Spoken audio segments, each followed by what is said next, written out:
It's official. The Gophers land a center in the transfer portal. We'll dive in on that and names to keep in mind for quarterback in this transfer portal session. Part 2 here this spring. You are Locked On Golden Gophers. No matter what we're going to do here, we're just going to keep rowing. Your daily podcast on the Minnesota Whatever Golden turns out, Gophers. However it turns out, we're just going to keep rowing. Part of the Locked On Podcast Network. Your team every day. We're just going to keep rowing, and keep rowing.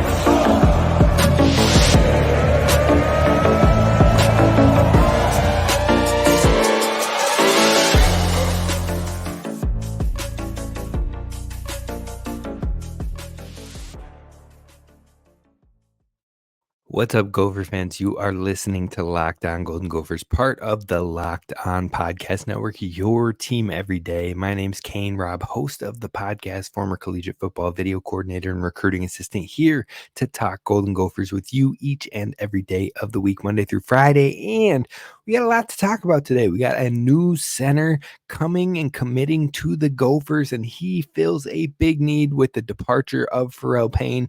But he does one thing at an elite level, and we're going to talk about that here shortly.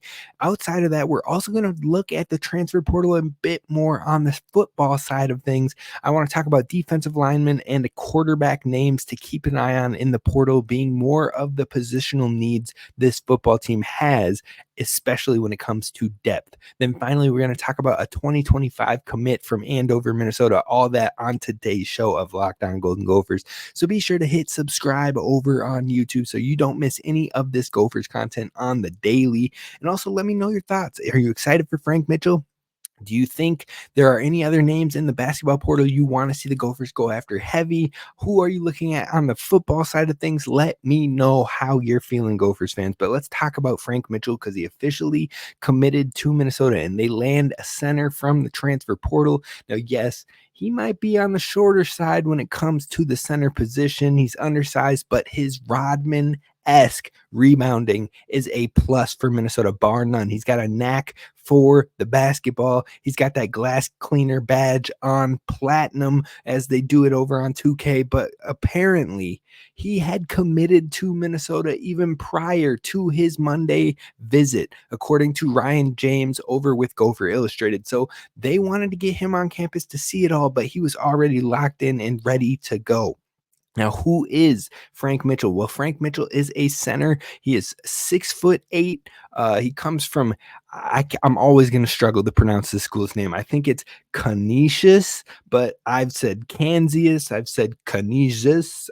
Who knows? It's a smaller school, but he got it done there. He was a second team all-conference player for them, averaged 12.4 points per game, 11.7 rebounds per game, and he was an elite rebounder, plain and simple. If that 11.7 doesn't tell you that already, then it will help you to know that he was fourth in the entire nation in rebounding last year. So if he can continue to do that in the Big Ten, he is going to be so much value for this Gophers team in trying to get to the NCAA tournament. Now, he is also a man with some reach and some defensive prowess. He averaged 1.5 blocks per game last season, which is great. And last season was his first season playing Division I basketball. So you see that in his first season. If he can continue to just have that natural knack for the game and keep growing and going at this Big Ten level, look, he could be a sneaky player to commit to the Gophers. And they continue to find those sneaky players. Talon Cooper was a good one recently. I mean, we've known about Jamison Battle and how he popped off when he came back home. Dawson Garcia wasn't really sneaky, but he has been a legend for the Gophers. Elijah Hawkins has been great. Mike Mitchell Jr. has been great. And hopefully Frank Mitchell can put his name into that echelon as well of being a sneaky find for Ben Johnson that contributes at a high level. Now, he had 2 games last season where he had over 20 rebounds, and he had 19 games with over 10 rebounds. So like I said, this man cleans the glass. It's his glass. We're just living in the world. But overall, prior to playing at Canisius or however you pronounce it, Mitchell played in the Canadian College Athletic Association, where he averaged 14.5 points per game, 18 rebounds per game, and got to a national championship. So overall, he impacts winning, and it's definitely seen on the glass cleaning side of things, on the scoring side of things. And one thing that still could be improved by a lot, is his free throw percentage. Now, that was a flaw that Pharrell Payne had as well, but Frank might shoot the free throws worse than Pharrell Payne. He shot 43% from the charity stripe last year, so definitely something he has to improve on. Otherwise, in the late game stages, he could be pulled from the floor if it becomes too close of a game. So hopefully he can clean it up there. But Minnesota now has 8 scholarship players on this roster, with a hopeful 9 if Cam Christie returns.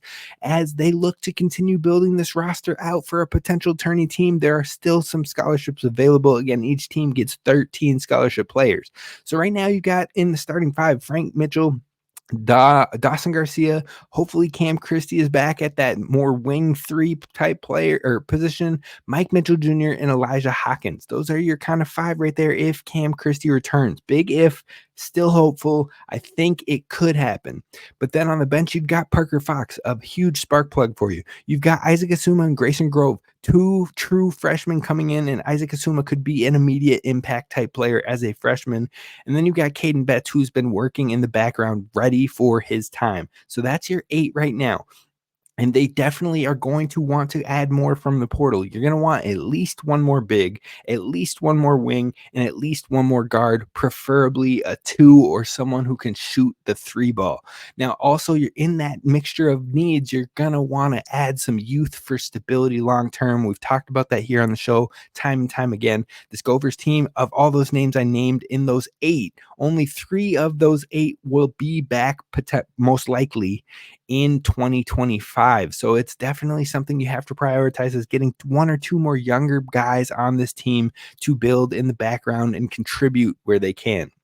Now, this might not be the only positive news for the week for the Gophers men's basketball team, as I believe things went pretty well with Grant Huffman, who visited over the weekend. Hopefully, we'll be hearing some positive news on that front as well. He's coming from Davidson, so that would be a fun one. But Minnesota is making an aggressive push to remain a high upside team and a potential tourney team that has this Big Ten Conference on notice. So we'll definitely keep you posted as we learn more about the roster additions or any further news we learn on Cam Christie. But next, I want to talk about Gophers football, and I want to dive into names I would love to see the Gophers attack in the portal at the quarterback and defensive line positions. Those are positions of maybe more need for this Gophers team, especially when it comes to depth, and we're diving into all of that coming up next. All right, Gophers fans, it's time to be honest. Yes, I have a competitive side, as do we all. And my competitive side is a big fan of Monopoly Go. I'm sure you've heard of it. It's been downloaded over 150 million times. It's a great twist on Monopoly where you play not one, but hundreds of Monopoly boards in crazy locations, building up amazing cities that bring you big money. But the best part is messing with my friends, beating them down, getting the dub. That's how I am all about it, and you can too. But you can mess with them in many different ways. You can charge them rent on iconic properties, just like the classic Monopoly. But now I can also heist their vaults for the riches myself, and the leaderboards show me who the biggest Monopoly tycoon is. But it's not just competitive side that loves it. You can team up with your friends as well and people around the world in time tournaments to earn huge rewards. So get the game and join your friends. Download Monopoly Go now, free on the App Store and Google Play. Again, download the Monopoly Go app and have a blast stealing from your buds.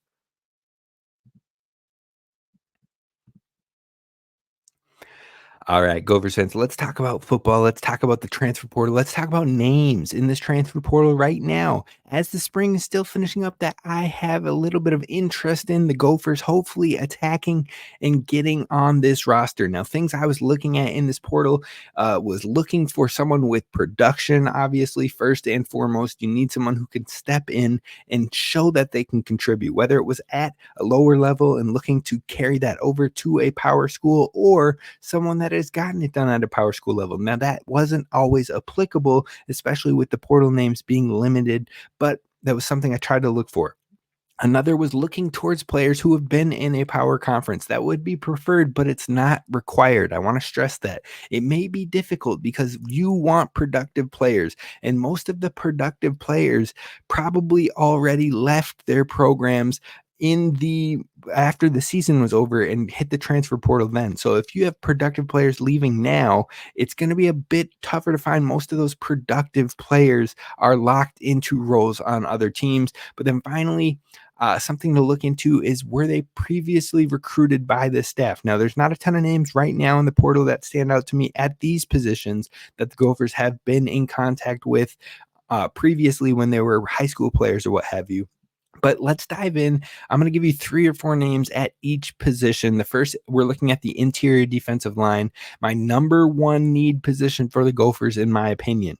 Now, the first name that pops out to me is Ryan Buell. He comes from Ohio University with the Bobcats. He had a 72 PFF grade. He started in all 12 games. Now, remind you that this Bobcats team, this Ohio team, their defense was nutty last year across the multiple big statistical categories, whether it be scoring defense, passing defense, rush defense, third down defense. This Ohio team was good, so much in fact that I was really hoping the Gophers would take a swing on Nowinski as the defensive coordinator. But right now I would settle for Ryan being the defensive tackle coming over from Ohio to the Gophers. He had 30 tackles last season, 4.5 sacks. He's 6'3", and I am here for it. And to top off my realistic options on the interior defensive line, I think Ryan Buell is the guy I want the Gophers to land the most and really get after.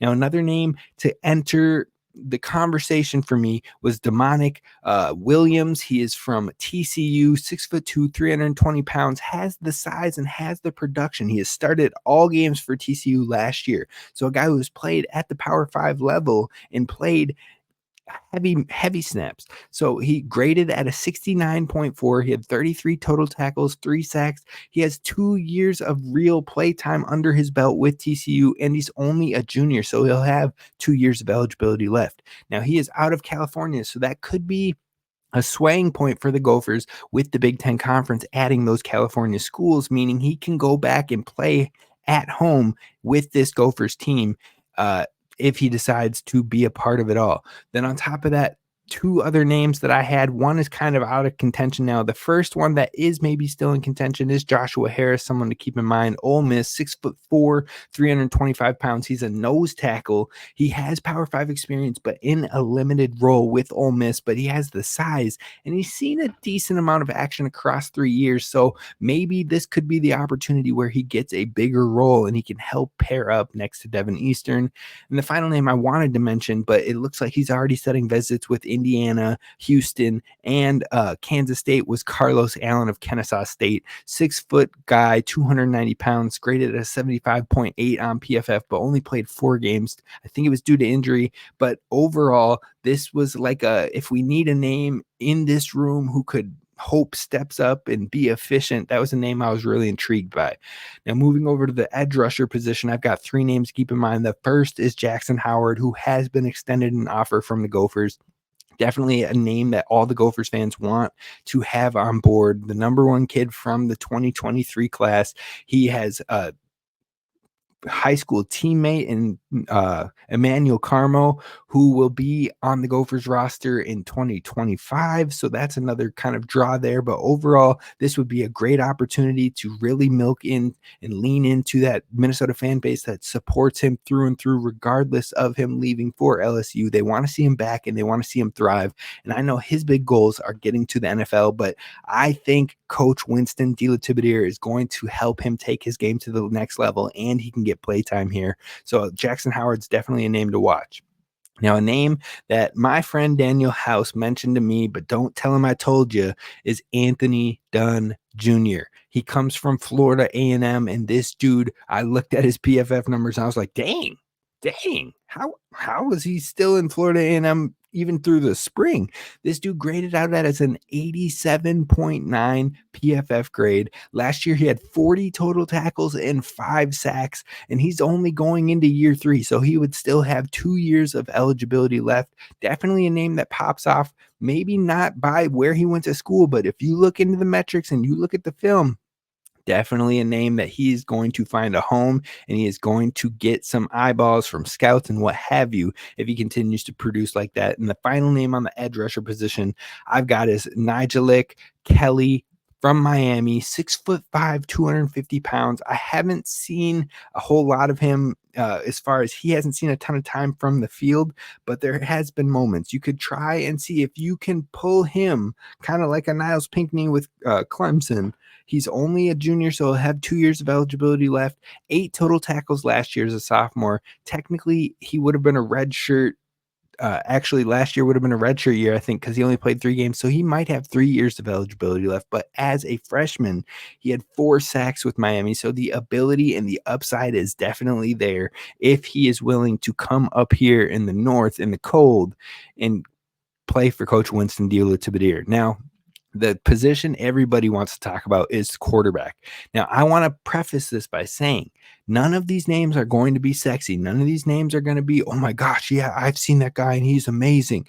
It's going to be deeper names. It's going to be deeper dives because not only are those big names not coming out into the portal at this point in the spring, really, but also you got to think about Max Brosmer kind of has the keys to the kingdom right now. And so would someone take the option to come and be a backup for a year and then try to get it? So you got to look at guys who have been productive backups, who would look at the competition and embrace it, but also know that it's not going to be an easy way to get a starting position here in Minnesota. Now, the first name that I think I would be really intrigued by is Timmy McClain of UCF. He has playtime experience. He was out for a year in 2022, so he might still have 2 years of eligibility left, but he had 1,065 yards and 9 touchdowns to 3 interceptions last season. And he played in 7 games, but he only really got time in 4 games. So over 1,000 yards, 9 touchdowns, 3 interceptions, not too bad for only a 4-game true sample size. Now, he could maintain the backup role this year and really compete for the job next year if Drake Lindsey isn't quite ready. I think that would be super intriguing. He's got speed. He's got that dual threat ability. So he is a name I'm at least intrigued by, but I'm not sure if the Gophers would go after it. Now, 2 names that I think are very similar in that they both haven't really gotten playtime, but they've been involved with Big Ten programs is Christian Velou and Brock Lowry. Now, Christian Velou, he was at Pitt last year. He's been at Penn State prior, and then Brock Lowry has been with Indiana. So both of them have been in that Big Ten conference, working with Big Ten programs, understanding what it takes to play in the Power 5 level when it comes to practice, film, game planning, and what have you. But neither have played meaningful reps, so it makes it harder for consideration, in my opinion, but it helps having that understanding, like I had mentioned. Now, Brock is clearly maybe more of a bonus for the Gophers because he has a lot of eligibility left, being a redshirt freshman. So he should have all 4 years of eligibility left. He would be coming from Indiana if it happened. And Christian, I believe, has 2 years left. So he's similar to Timmy McClain, where he could push as a backup for a year and then try to start for a year if Drake Lindsey isn't ready. So those are kind of 2 other names to keep in mind with this current grouping of quarterbacks in the portal. And then the final one I want to bring up, kind of a shot in the dark, kind of a different one, is Jacoby Criswell from Arkansas and North Carolina. Now, if Minnesota wants a dependable, competitive backup for just this season, this name would be super intriguing, in my opinion. He battled down to the wire with Drake May for that starting position 2 years ago at North Carolina.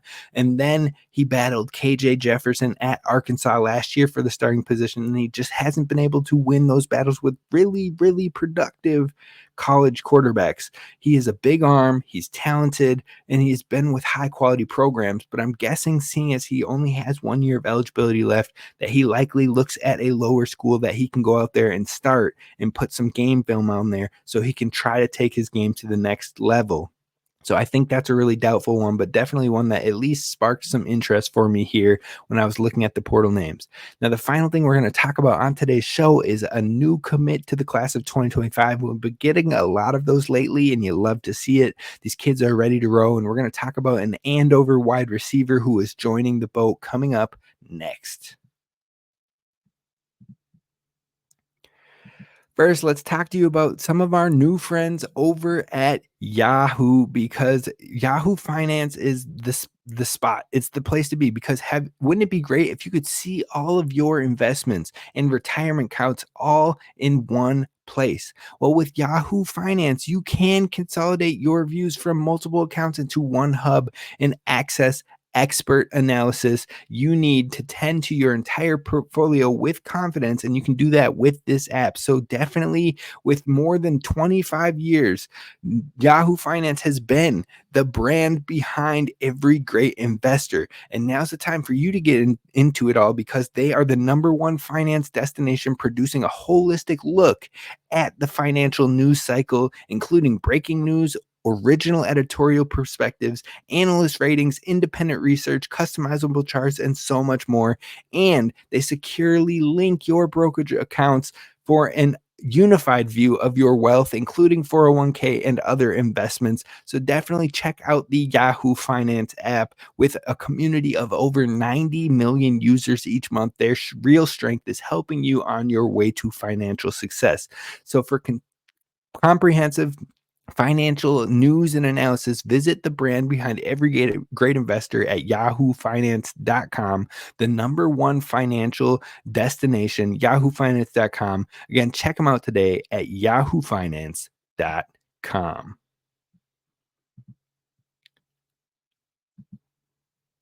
All right, Gophers fans, we're wrapping this one up talking about a 2025 commit in Andover wide receiver Cameron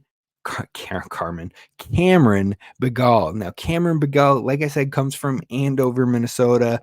He was seen by some of the staff on Monday and then brought to a meeting with Coach Fleck on Tuesday of this past week, where he was offered, and he immediately on the spot committed. And that is awesome to see, because he knew this is where he wanted to be. This is a place he has wanted to be, and this is a dream come true. And he knew there was no hesitations asked. As soon as he got that offer, he knew he wanted to play here at home. And you love to hear stories like that and love to see the hard work pay off. Now, last year as a junior, 74 catches.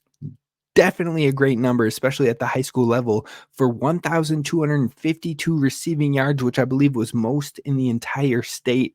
He also is on the edge of a sub 11 second 100-meter dash. He came in at 11.02 seconds in his 100-meter time. So he's got some giddy up. He's got some speed to him, and he can move.